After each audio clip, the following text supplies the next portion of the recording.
ये वीडियो खासकर उन लोगों को जवाब देने के लिए जो किसी दूसरे धर्मों पे उल्टी सीधी कमेंट करते हैं, उनके देवी देवताओं पे गालियाँ देते हैं, उनकी आस्थाओं पे चोट पहुंचाने का काम करते हैं। ऐसे लोग बड़े नीच किस्म के होते हैं, जिनके लिए हमारे दिल में कोई रिस्पेक्ट नहीं है, चाहे वो महिला हो या पुरुष हो या हिंदू या मुस्लिम हो। अगर मेरे मुंह से कुछ गालियाँ भी निकल जाती हैं तो मुझे कोई अफसोस नहीं ऐसे लोगों के लिए, क्योंकि ऐसे लोग इतनी गिरी हरकत करते हैं कि मेरे दिल में कोई रिस्पेक्ट नहीं है इनके लिए। ये कौन होते हैं कि किसी दूसरे धर्मों पे कमेंट करें, उन्हें गालियाँ दें। हमारे संविधान में सभी धर्मों को एक समान बताया गया, उन्हें एक समान रखा गया। कोई अधिकार नहीं देता है कि हाँ आप किसी दूसरे धर्म पे देवी देवताओं को गालियाँ दें, उन पर उल्टी सीधी कमेंट करें।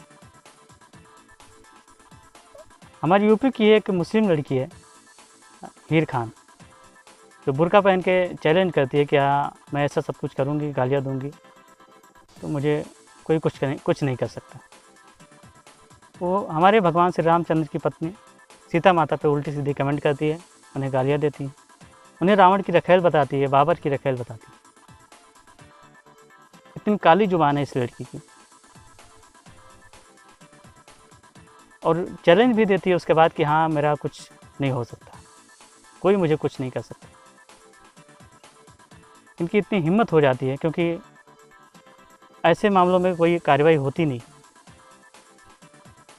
क्योंकि इसके पहले इसने कई बार ऐसे कमेंट कर चुकी है हिंदू धर्म के ऊपर, तब तक तो कोई कार्रवाई हुई नहीं, तो इसकी हिम्मत इतनी बढ़ चुकी है। लेकिन हालांकि इलाहाबाद पुलिस ने उसको गिरफ्तार कर लिया। तो ऐसे लोगों पे कार्रवाई ना करना ही इनको बढ़ावा देना है। ऐसे छोटे छोटे कमेंटों से हमारे एक दूसरे के धर्मों में दंगे होते हैं, मारपीट होती हैं। ऐसे ही मामला ले लीजिए बेंगलुरु का। पहले मुस्लिम धर्म ने हिंदू देवताओं के ऊपर कमेंट किया, फिर रिप्लाई करके उसने मुस्लिम धर्मों के ऊपर कमेंट कर दिया। इसी बात को लेकर इतने बड़े दंगे हो चुके। तो ये छोटे छोटे मामले सीरियस ना लेना ही ऐसे दंगों का कारण होते हैं। इन्हें ऐसे छोटे स्तर पर ही रोक देना ज़रूरी है।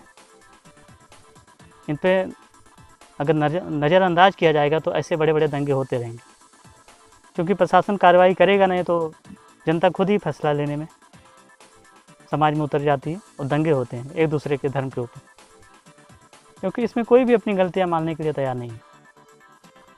वैसे भी किसी को कोई अधिकार नहीं कि हाँ किसी दूसरे धर्म के ऊपर किसी देवी देवताओं को गाली दे। उससे आपको क्या ले लेना? वो अपने धर्म को लेकर चल रहा है, वो आप अपने धर्म का प्रचार करिए। और सबके दिल में सम्मान भी होना चाहिए एक दूसरे के धर्मों के लिए, ये ज़रूरी है, तभी हम लोग साथ रह पाएंगे। और ख़ासकर ऐसे लोगों के लिए, हीर खान जैसे लोगों के लिए, या फिर हिंदू धर्म या मुस्लिम धर्म, किसी भी प्रकार के धर्मों के अगर कोई भी इंसान है, अगर किसी धर्म को गाली देता है, समाज में ऐसे ऊटपटांग कमेंट करता है, किसी धर्म के ऊपर नफरत फैलाने का काम करता है, उस पर सख्त सख्त कार्रवाई होनी चाहिए, तभी ऐसे लोग मानेंगे। ये ज़रूरी है। तो इस लड़की को सख्त कार्रवाई होनी चाहिए इसके ऊपर, जिससे इसकी कोई हिम्मत ना हो सके दोबारा कि हाँ किसी धर्म के ऊपर गालियाँ दें, देवी देवताओं को गालियाँ दें। तुम्हारे भगवान तुम्हारे लिए अच्छे हैं, हमारे भगवान, हमारे देवी देवता हैं हमारे लिए अच्छे हैं। हम उसे कितनी आस्था से मानते हैं वो हमारे ऊपर डिपेंड करता है। लेकिन कोई दूसरे धर्म का इंसान, महिला हो पुरुष, आके गालियाँ दे के जाए, ये बिल्कुल सहन नहीं होगा, चाहे कोई भी हो। ऐसे लोगों को जुबान काट लेनी चाहिए। काली जुबान इतनी लाते कहाँ से ये लोग? नफरत फैलाने का काम करते हैं हमेशा। समाज सुधारक का काम तो कर नहीं सकते, सिर्फ नफरत फैलाते हैं, दंगे करवाते हैं एक दूसरे धर्मों के बीच। ऐसे लोगों को छोड़ना नहीं चाहिए।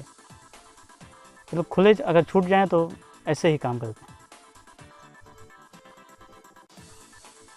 तो इसके प्रति हमारे सिस्टम को एकदम जागरूक होना चाहिए, एक सख्त कानून बनाना चाहिए इसके ऊपर। अगर कोई सोशल मीडिया पे या यूट्यूब पे ऐसा कुछ करता है तो भारत सरकार को यूट्यूब को अपने अंदर में लेके ऐसी वीडियो को पोस्ट होने ही नहीं देना चाहिए, उसको डिलीट कर देना चाहिए। हालांकि अभी कार्रवाई हुई तो उसके वीडियो को डिलीट कर दिया गया, ज़रूरी भी था। तो यूट्यूब हो या फिर सोशल मीडिया, जितने भी प्लेटफार्म हो, केंद्र सरकार को अपने अंडर में रखना चाहिए, उनको कंट्रोल करना चाहिए कि हाँ, ऐसे समाज के प्रति नफरत फैलाने वाले उग्र स्वभाव के लोगों के कमेंट और धर्मों के प्रति गाली गलौज करने वालों के चैनल डिलीट होने चाहिए। उनके ऐसे वीडियो अपलोड ही नहीं होने देने चाहिए। सारी प्रसाद की जड़ तो यही है।